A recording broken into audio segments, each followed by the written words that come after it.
Hello students, कैसे हैं आप सभी। आई होप कि आप सब बहुत अच्छे होंगे और आपकी स्टडीज़ बहुत अच्छी चल रही होगी।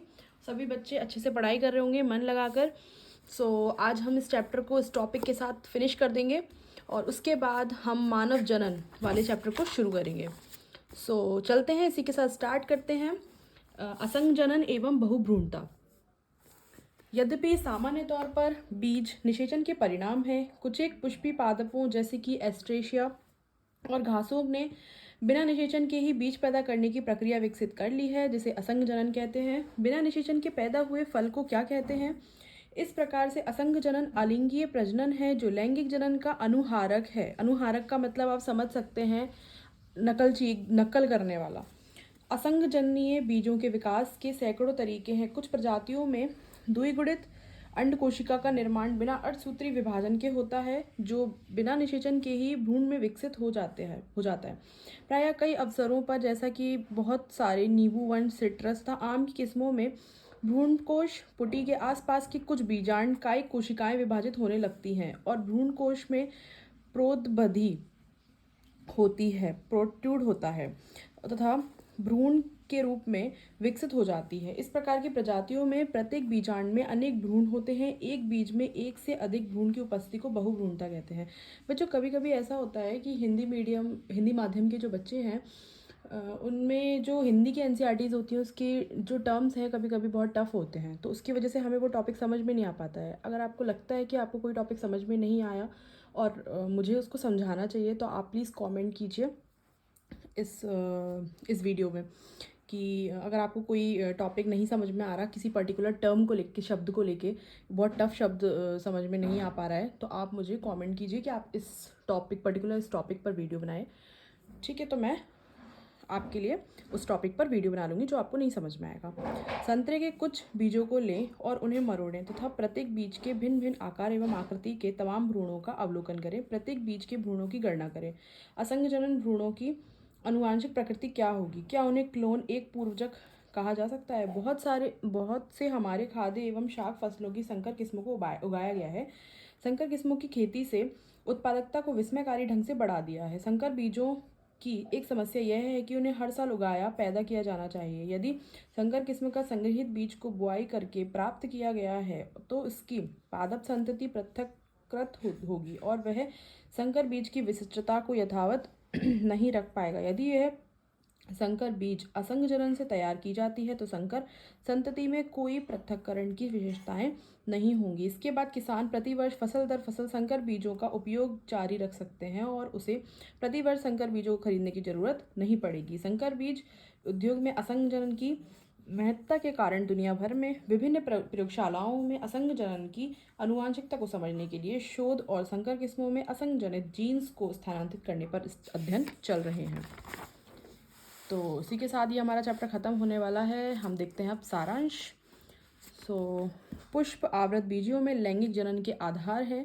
पुष्पों में पुंकेसरों में पुमंग संतति नर जनन अंग का प्रतिनिधित्व करते हैं, दिखाई नहीं दे रहा होगा, जबकि स्त्री केसर के जायांग संगति मादा जनन अंगों का प्रतिनिधित्व करते हैं। एक प्ररूपी परागकोश द्विपालिक द्विकोष्ठी तथा चतुष्क बीजाणुधानी होता है।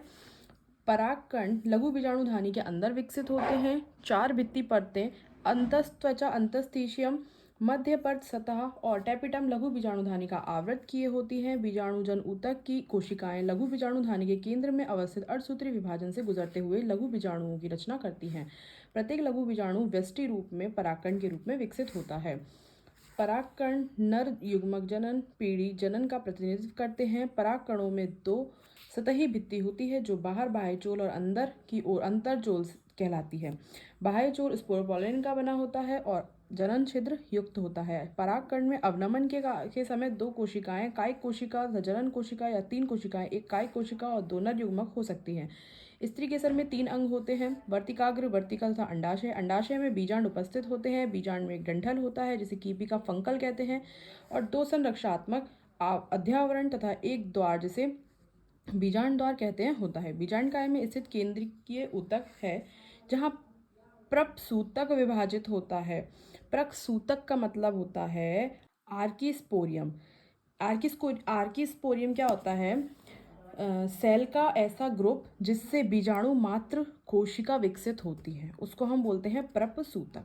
प्रपसूतक कोशिका गुरु बीजाणु मात्र कोशिका अर्धसूत्री विभाजन से विभाजित होते हुए एक गुरु बीजाणु भ्रूण कोशपुटी एक स्त्री युग्मकोद्भिद की रचना करते हैं। एक परिपक्व भ्रूण कोश 7 कोशिकीय एवं 8 न्यूक्लिएट होते हैं। बीजांडद्वारी शीर्ष पर अंड उपकरण एपरेटस में 2 सहायक कोशिकाएं तथा एक अंड कोशिका समाहित होती है। निभाग छोर पर 3 प्रतिव्यासांत होते हैं।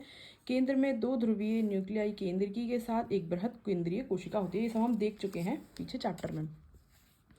परागण एक प्रक्रम है जिसमें परागकण परागकोश से वर्तिकाग्र तक स्थानांतरित होते हैं। परागण एजेंट कारक या तो अजीवीय हवा पानी होते हैं या फिर जीवीय प्राणी वर्ग होते हैं। पराग स्त्री केसर संकर्षण के अंतर्गत वे सभी घटनाएं शामिल होती हैं जो वर्तिकाग्र पर परागकण के अवनमन झरने से शुरू होकर भ्रूणकोश की परागनली में जब पराग सुयोग्य होते हैं प्रवेश या पराग के संदमन जब पराग अयोग्य होता है तक की क्रिया होती है। इसके आगे सुयोग्य परागण वर्तिकाग्र पर परागण का अंकुरित होना और परिणाम स्वरूप पराग नलिका का वर्तिका के माध्यम से वृद्धि करना बीजांड के प्रवेश और अंत में एक सहायक कोशिका में 2 नर युग्मकों का विसर्जन होता है। आवृतबीजी दोहरा निषेचन प्रदर्शित करते हैं क्योंकि प्रत्येक भ्रूणकोश में 2 संलग्न या संलयन फ्यूजन मुख्यतः युग्मक संलयन तथा त्रिसंलयन होते हैं। इस संलयनों का परिणाम द्विगुणित युग्मनज तथा त्रिगुणित प्राथमिक भ्रूणपोष केंद्रक प्राथमिक भ्रूणपोष कोशिका का परिणाम होता है। यह युग्मनज भ्रूण तथा प्राथमिक भ्रूणपोष कोशिका भ्रूणपोष ऊतक गठित करते हैं। भ्रूणपोष का निर्माण सदैव भ्रूण के विकास को आगे बढ़ाता है। विकासशील भ्रूण कई विभिन्न चरणों से गुजरता है जैसे कि प्रागभ्रूण, गोलाकार तथा हृदयाकार आकृति चरण और इसके बाद परिपक्वता। परिपक्व द्विबीजपत्री भ्रूण के अंदर 2 बीजपत्र और प्रांकुरचोल सहित एक भ्रूणीय अक्ष तथा एक बीजपत्रधार होता है। एक बीजपत्री के भ्रूण में एक अकेला बीजपत्र होता है। निषेचन के बाद अंडाशय फल के रूप में तथा बीजांड बीज के रूप में विकसित होता है। असंग जनन नामक एक परिघटना कुछ आवृत बीजियों में विशेष रूप से घास कुल में पाई गई है। यह बिना निषेचन के बीज रचना का परिणाम है। बागवानी एवं कृषि विज्ञान में असंग जनन के बहुत सारे लाभ हैं। कुछ आवृत बीज अपने बीज में एक से अधिक भ्रूण उत्पन्न करते हैं। इस परिघटना या दृश्य प्रपंच को बहुभ्रूणता कहा जाता है। तो ये आपका चैप्टर ख़त्म हो चुका है और अगर आपको ये चैप्टर की वीडियोस अच्छी लगी हो तो प्लीज़ लाइक कीजिए। लाइक में आप बहुत कंजूसी कर रहे हैं। लाइक कीजिए, चैनल को सब्सक्राइब कीजिए, कमेंट कीजिए अगर कुछ समझ में नहीं आता है तो, और कुछ अदर प्रॉब्लम है तो आप वो भी कमेंट सेक्शन में बता सकते हैं। तो इसी के साथ मिलते हैं फिर नेक्स्ट वीडियो में नेक्स्ट चैप्टर के साथ। चैप्टर नंबर 3 स्टार्ट करेंगे नेक्स्ट वीडियो में। मिलते हैं फिर नेक्स्ट वीडियो में। Thank you students, take care, bye bye.